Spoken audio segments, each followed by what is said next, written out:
Je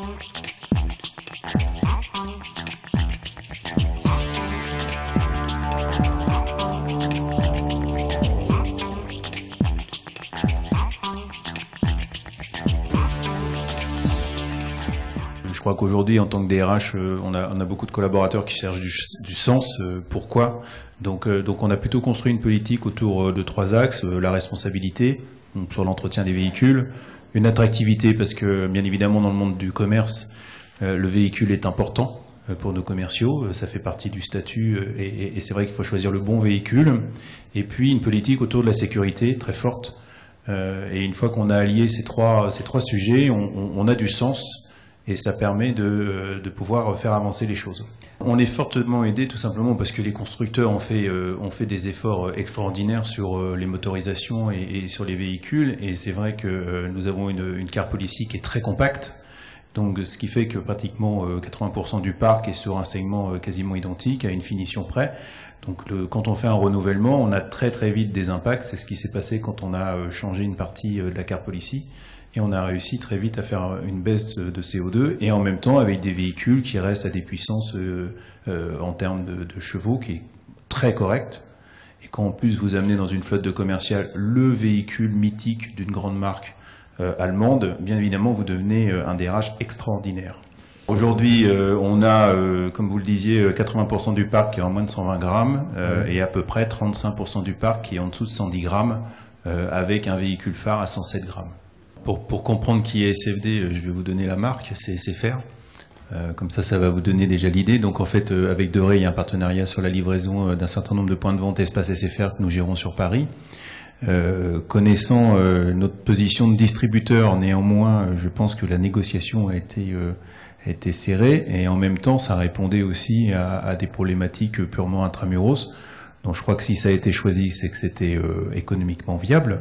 Et puis c'est aussi une facilité et une façon d'être aussi un peu exemplaire dans nos livraisons sur vraiment des points de vente. Voilà, on a 80 points de vente intramuros. Donc et en plus, je crois qu'on partage certains colis avec une autre enseigne aussi qui est assez avancée, qui doit être Sephora, si je ne me trompe pas.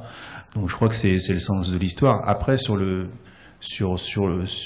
partage plus global par rapport à ce que vous évoquez sur l'électrique, je pense que pour une entreprise, l'électrique, effectivement, demain peut être intéressant. Comme on dit que l'électrique c'est demain, mais aujourd'hui il faut qu'on gère le quotidien. Donc j'ai impulsé une politique très forte de sécurité routière, parce que tout à l'heure vous évoquiez le TCO, et dans le TCO vous avez la sinistralité. Et bien évidemment, je n'évoque pas le coût humain.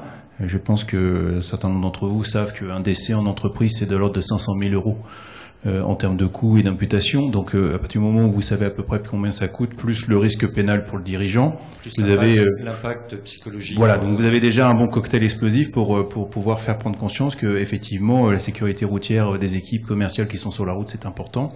Donc le mode de fonctionnement qu'on a mis en place, et ça fait depuis 2007 qu'on y travaille. Alors déjà un chiffre, on est passé d'une fréquence de 0,37 à 0,24. En termes de plan d'action.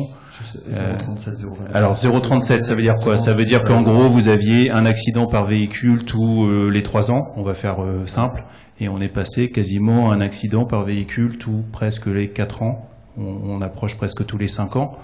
Donc ça veut dire moins de coûts, moins de frais, moins d'immobilisation de collaborateurs, moins de remplacements, moins de perturbations. Et puis n'oublions pas, bien évidemment, pour les dirigeants, moins de risques d'aller manger des oranges dans un lieu très sympathique, mais voilà, c'est important. Donc on a mis ça en place, et puis il manquait un élément, et l'élément c'était de pouvoir intégrer cette politique de sécurité routière dans une démarche qui est dans le patrimoine de l'entreprise. Donc SFD a été la première entreprise en 2010 à faire certifier sa politique de sécurité routière avec une certification qui s'appelle SMSR, Système de Management de la Sécurité Routière.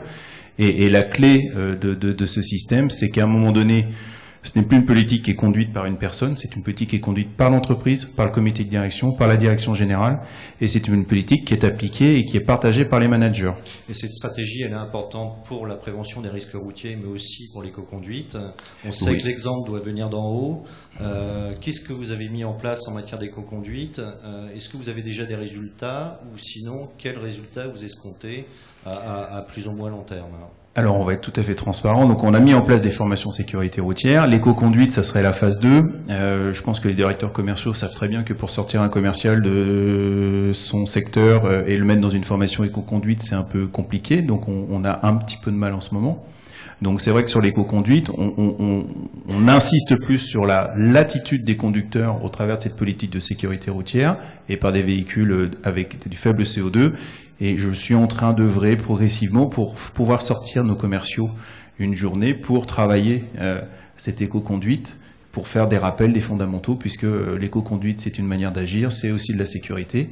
Et puis, j'essaye de passer le message que c'est aussi une bonne occasion de faire du team building, comme disent les Anglais, et de passer une journée avec ces commerciaux à parler de leur quotidien, c'est-à-dire leur déplacement.